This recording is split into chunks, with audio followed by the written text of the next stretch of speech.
লালমোহন পৌর শহরের কসাইখানায় অভিযান চালিয়ে রোগাক্রান্ত গরু জবাই দেওয়ার চেষ্টার অভিযোগে দুই কসাইকে ১০,০০০ টাকা করে মোট ২০,০০০ টাকা জরিমানা করেছে ভ্রাম্যমাণ আদালত। ৪ জানুয়ারি শনিবার ভোরে স্থানীয়ভাবে সংবাদ পেয়ে এই অভিযান পরিচালনা করেন উপজেলা নির্বাহী অফিসার শাহ মোহাম্মদ আজিজ।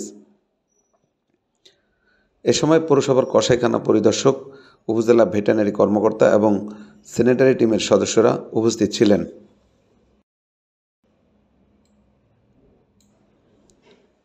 লালমোহন কসাইখানা পরিদর্শক ও স্যানিটারি টিমের সদস্যরা জানান, পৌর শহরের উত্তর বাজারের মাংস বিক্রেতা রুবেল কসাই ও রিপন কসাই দুটি রোগাক্রান্ত গরু জবাই করার প্রস্তুতি নিচ্ছে এমন সংবাদের ভিত্তিতে উপজেলা নির্বাহী কর্মকর্তার নেতৃত্বে সেখানে অভিযান করে গরু দুটি জব্দ করা হয়।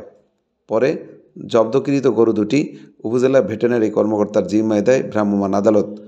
এ সময় রিপন কসাই ও রুবেল কসাইকে ১০,০০০ টাকা করে মোট ২০,০০০ টাকা জরিমানা করা হয়। ভেটেরিনারি সার্জন সহকারে স্যারে উত্তর বাজার গেছে ৫:৩০ যায়, সেখানে স্যারে মোবাইল কোড দিছে, দেওয়ার পরে সেখানে গরু ঢুকছে। ঢুকার পরে স্যারে দুইটা রোগা গরু, এগুলি খাওয়ার উপযুক্ত না। স্যারে ডাক্তার সাহেব বলছেন যে এগুলি খাওয়ার উপযুক্ত, আমাকে বলছে যে এগুলি দেখেন। আমিও দেখছি, দেখার পরে এই গরুগুলি খাওয়ার অনুপযোগী, এজন্য স্যারে সেগুলি জব্দ করছে। জব্দ করার পরে স্যারের কাছ থেকে তারা বলছে যে আমরা এগুলি অনেক দূর থেকে আনছি, অনেক দূর মানে আমরা যশোর থেকে গরু আনছি স্যার, আমরা এই জন্য গরু এই অবস্থা হয়ে গেছে শীতে। কিন্তু স্যারে বলছে না, এগুলি এখানে জবাই দেওয়া চলবে না, তোমাদেরকে আমি বারবার বলা সত্য, তোমরা এই গরু জবাই দিতে আনছো, এটা কি সত্য? ওরা বলছে যে স্যার সত্য। তারপর রুবেল নামের এক কসাইকে ১০,০০০ টাকা জরিমানা করছে, রিপন নামের এক কসাইকে ১০,০০০ টাকা করে জরিমানা করছে। দুইটাই রোগাক্রান্ত গরু ছিল। এর আগে গত ২ জানুয়ারি বৃহস্পতিবারও এই দুই কসাইকে ফুটপাতের জায়গা দখল করে মাংস বিক্রি করার দায়ে জরিমানা করেছে ভ্রাম্যমাণ আদালত। সে সময় তাদেরকে সতর্ক করা হয়েছিল বলেও জানান টিমের সদস্যরা।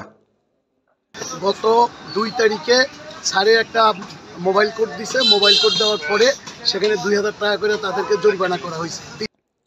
এদিকে কসাইদের অভিযোগ, লালমোহন উত্তর বাজারের স্থাপিত কসাইখানাটি দখল করে সেখানে ভবন ও টংঘর নির্মাণ করেছে বোবাবশালীরা, যার কারণে কসাইখানার বর্জ্য নির্গত হতে প্রতিবন্ধকতা দেখা দেয় এবং কসাইরা যত্রতত্র গরু জবাই করতে বাধ্য হয়।